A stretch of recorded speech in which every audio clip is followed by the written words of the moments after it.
പ്രേംലാലെ, തേജസ് യുദ്ധവിമാനം തകർന്നതുമായി ബന്ധപ്പെട്ട് ഇന്ത്യൻ നിർമ്മിത വിമാനങ്ങൾക്ക് വിപണി മൂല്യം ഇടിഞ്ഞതായ തരത്തിലുള്ള വാർത്തകൾ ഉണ്ടായിരുന്നു. വിശ്വാസ്യത തകർന്നു എന്ന രീതിയിലുള്ള വാർത്തകളും മറ്റും പല ദേശീയ മാധ്യമങ്ങൾ ഉൾപ്പെടെ റിപ്പോർട്ട് ചെയ്തിരുന്നു. എന്നാൽ വിപണി മൂല്യം തകർന്നിട്ടില്ല, വിശ്വാസ്യത തകർന്നിട്ടില്ല എന്നതിൻ്റെ സൂചനകളാണ് ലഭിച്ചുകൊണ്ടിരിക്കുന്നത്.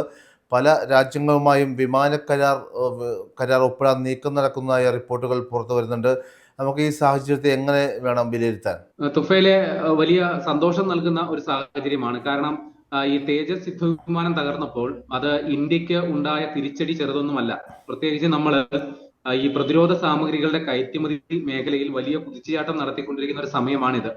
പ്രത്യേകിച്ചും തേജസ് വിമാനങ്ങൾക്ക് നമ്മൾ മറ്റു വിദേശ രാജ്യങ്ങളിൽ വിൽപ്പന സാധ്യത തേടുന്നുമുണ്ട്.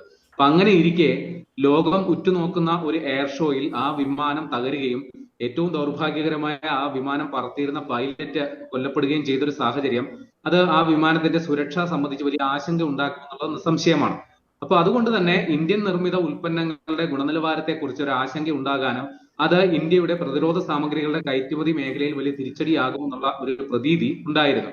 പക്ഷെ അതേ സമയത്ത് തന്നെയാണ് എല്ലാരെയും സ്തബ്ധരാക്കിക്കൊണ്ട് അത്തരം ആശങ്കകൾക്കൊന്നും അടിസ്ഥാനമില്ല എന്ന തരത്തിൽ ഒരു സുപ്രധാന കരാർ ഇന്ത്യയെ തേടി വരുന്നത്. അത് അർമേനിയയുമായിട്ടാണ്. അർമേനിയയുമായിട്ട് ഇന്ത്യൻ നിർമ്മിത സുഖോയ് വിമാനങ്ങൾ സംബന്ധിച്ച് അർമേനിയയും ഇന്ത്യയും കരാറിലേക്ക് എത്തി എന്നുള്ളതാണ് വിവരം. അന്തിമ കരാർ ഒപ്പിട്ടിട്ടില്ല, പക്ഷെ അന്തിമ ധാരണയായിട്ടുണ്ട്. 2.5 ബില്യൺ അമേരിക്കൻ ഡോളറിന്റെയാണ് ഈ കരാർ. അപ്പൊ ഇത് പ്രകാരം ഇന്ത്യൻ നിർമ്മിത സുഖോയ് 30 വിമാനങ്ങൾ അർമേനിയക്ക് 2027 കൈമാറും എന്നുള്ളതാണ് വിവരം. ഇതിനു വേണ്ടി ഏതാണ്ട് 8 മുതൽ 12 വിമാനങ്ങൾ വരെയാണ് അർമേനിയ ആവശ്യപ്പെട്ടിരിക്കുന്നത് എന്നുള്ളതാണ്. അപ്പൊ ഈ കരാർ ഉണ്ടാകാനുണ്ടായ സാഹചര്യം ഈ അസർബൈജാനും അർമേനിയയുമായിട്ട് വലിയ ശത്രുത നിലനിൽക്കുന്ന രണ്ട് രാജ്യങ്ങളാണ്. രണ്ട് രാജ്യങ്ങളും തമ്മിൽ 2020-ലും 2023-ലും യുദ്ധങ്ങൾ നടന്നിരുന്നു. അത് രണ്ട് മേഖലകൾക്ക് വേണ്ടിയിട്ടുള്ള അതിർത്തി തർക്കമാണ്. അതായത് നഗാർണോ കറാബാഖ് രണ്ട് മേഖലകൾ, അത് അർമേനിയൻ അർമേനിയക്കാർ കൈയടക്കി വെച്ചിരുന്ന ഒരു മേഖല അസർബൈജാൻ അവർ സൈനികമായി ഇടപെട്ട് അത് പിടിച്ചെടുത്തു എന്നുള്ളതാണ് സംഗതി. അപ്പൊ ഇപ്പൊ രണ്ട് രാജ്യങ്ങളും തമ്മിൽ വലിയ അരക്ഷിതാവസ്ഥ അല്ലെങ്കിൽ സംഘർഷാവസ്ഥ നിലനിൽക്കുന്നു.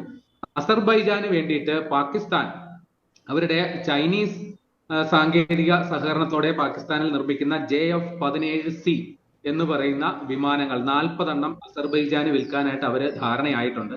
ഇതേ സമയത്താണ് അർമേനിയ ഇന്ത്യൻ സഹായവും തേടി വരുന്ന ഇന്ത്യൻ നിർമ്മിത സുഖോയ് 30 വിമാനങ്ങൾ വാങ്ങാൻ അവര് സന്നദ്ധത അറിയിച്ചിരിക്കുന്നത്.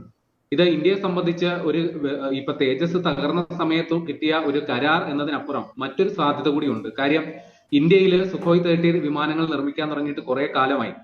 അപ്പോ നമ്മൾ പ്രതീക്ഷിച്ചത്, റഷ്യയുമായിട്ട് ഒരു കരാർ ഉണ്ടാക്കിയപ്പോൾ നമ്മൾ പ്രതീക്ഷിച്ചത് ഇന്ത്യയുടെ ആവശ്യങ്ങൾക്ക് പര്യാപ്തമായ വിമാനങ്ങൾ നിർമ്മിക്കുന്നതിനോടൊപ്പം തന്നെ കയറ്റുമതി സാധ്യതയും കൂടി കണക്കാക്കിയാണ് അങ്ങനെ ഒരു കരാർ ഉണ്ടാക്കിയത്. പക്ഷെ ദൗർഭാഗ്യകരമായി പറയട്ടെ, ഈ സുഖോയ് 30 വിമാനങ്ങളെല്ലാം തന്നെ മറ്റ് രാജ്യങ്ങൾ റഷ്യയിൽ നിന്ന് തന്നെ നേരിട്ട് വാങ്ങാനാണ് താല്പര്യപ്പെട്ടിരുന്നത്.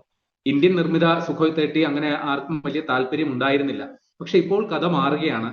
ഇന്ത്യൻ നിർമ്മിത സുഖോയ് 30 മതി എന്നുള്ള ഒരു നിലപാടിലേക്ക് അർമേനിയ എത്തിയിരിക്കുന്നു എന്നുള്ളതാണ്. അപ്പൊ അർമേനിയ ഈ വിമാനങ്ങൾ മാത്രമല്ല, നേരത്തെ നമ്മുടെ കയ്യിൽ നിന്ന് 2022 ശേഷമുള്ള കാര്യമാണ് പറയുന്നത്.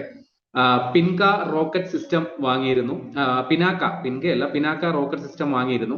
155 mm ആർട്ടിലറി വാങ്ങിയിരുന്നു. ആന്റി ടാങ്ക് മ്യൂണീഷ്യൻസ്, അതായത് ഈ ടാങ്ക് പ്രതിരോധിക്കാൻ വേണ്ടിയിട്ടുള്ള യുദ്ധ ടാങ്കുകൾക്കെതിരെ പ്രയോഗിക്കുന്ന സ്ഫോടക വസ്തുക്കൾ വാങ്ങിയിരുന്നു. അപ്പൊ ഇതെല്ലാം അതിന്റെ തുടർച്ചയായിട്ട്, ആ പ്രതിരോധ സഹകരണത്തിന്റെ തുടർച്ചയായിട്ടാണ് ഈ സുഖോയ് 30 വിമാനങ്ങൾ കൊടുക്കുന്നത്. ആ വിമാനങ്ങൾക്ക് ഇന്ത്യയുടെ തന്നെ പല സംവിധാനങ്ങൾ നമ്മൾ ആ വിമാനത്തിൽ കൂട്ടി ഇണക്കുന്നുണ്ട്. പ്രത്യേകിച്ചും അതില് ഉത്തം ഐസ റഡാറുകൾ, അതായത് DRDO തന്നെ നിർമ്മിച്ച റഡാർ സംവിധാനമാണ് ഐസ റഡോർ. പിന്നെ അസ്ത്ര മിസൈൽസ്, നമ്മുടെ ഇന്ത്യൻ നിർമ്മിത മിസൈലാണ് അസ്ത്ര. അപ്പൊ അതും ഈ സുഖോയ് 30 വിമാനങ്ങൾക്കൊപ്പം നമ്മൾ കൈമാറുന്നുണ്ട്. അപ്പൊ ഇതിൽ കൂടാതെ ഇപ്പോ പാകിസ്ഥാൻ അസർബൈജാന് കൊടുക്കുന്ന JF-17 മറികടക്കാൻ, അതിനെ വെല്ലാൻ പറ്റുന്ന ഇലക്ട്രോണിക്സ് ഏവിയോണിക്സ് നമ്മുടെ സുഖോയ് 30 ഉണ്ടാകും എന്നുള്ള ഒരു പ്രത്യേകതയും കൂടിയുണ്ട്.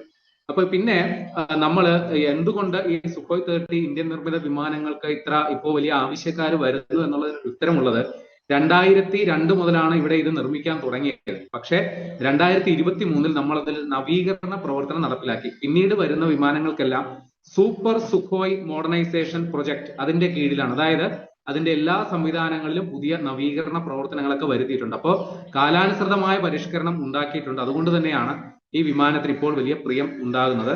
അപ്പോ നമ്മളിപ്പോ പറഞ്ഞത് അർമേനിയ ഇത് വാങ്ങാൻ തയ്യാറാകുന്നു. മറ്റു പല രാജ്യങ്ങൾ ഇതിനു വേണ്ടി താല്പര്യപ്പെട്ട് മുന്നോട്ട് വന്നിട്ടുണ്ട്. അതൊന്ന് ഈജിപ്റ്റ് ആണ്, മറ്റൊന്ന് മലേഷ്യ, വിയറ്റ്നാം, അൾജീരിയ. ഇത്രയും രാജ്യങ്ങൾ സുഖോയ് 30 വിമാനങ്ങൾ, ഇന്ത്യൻ നിർമ്മിത സുഖോയ് 30 വിമാനങ്ങൾക്ക് വേണ്ടി താല്പര്യപ്പെട്ട് വന്നിട്ടുണ്ട്. ഇപ്പൊ ഈ തേജസ് അതിന്റെ കുറിച്ചാണ് ഇപ്പൊ ആശങ്കയുള്ളത്. പക്ഷെ അവിടെയും ചില ശുഭസൂചനകൾ നമുക്കുണ്ട് എന്നുള്ള വിവരങ്ങൾ വരുന്നു. അർജന്റീന ഇന്ത്യയിൽ നിന്ന് സുഖോയ് 30 MK-1A എന്ന് പറയുന്നത് 15 എണ്ണം വാങ്ങാനായിട്ടുള്ള സന്നദ്ധത അറിയിച്ചിട്ടുണ്ട്. കൂടാതെ ഫിലിപ്പീൻസ് ഇന്ത്യയുമായിട്ട് ഒരു MOU, ഒരു ധാരണാപത്രം ഒപ്പിട്ടിട്ടുണ്ട്. പിന്നെ നൈജീരിയ ഇന്ത്യയുമായിട്ട് ഈ തേജസ് വാങ്ങുന്നത് സംബന്ധിച്ചുള്ള ചർച്ചകൾ നടത്തുന്നു. ഈജിപ്തും ഒരു 20 എണ്ണം, പക്ഷെ അവർക്കൊരു കണ്ടീഷൻ ഉണ്ട്. ഇതിന്റെ അറ്റകുറ്റപ്പണികൾക്കും അതിന്റെ നവീകരണത്തിനുമായി വേണ്ട സംഗതികളെല്ലാം തന്നെ ഈജിപ്തിൽ പ്രാദേശികമായി ഒരുക്കി കൊടുക്കണം. അപ്പൊ അതുമായി ബന്ധപ്പെട്ടും ഒരു ചർച്ച ഇപ്പോൾ നടന്നുകൊണ്ടിരിക്കുന്നു.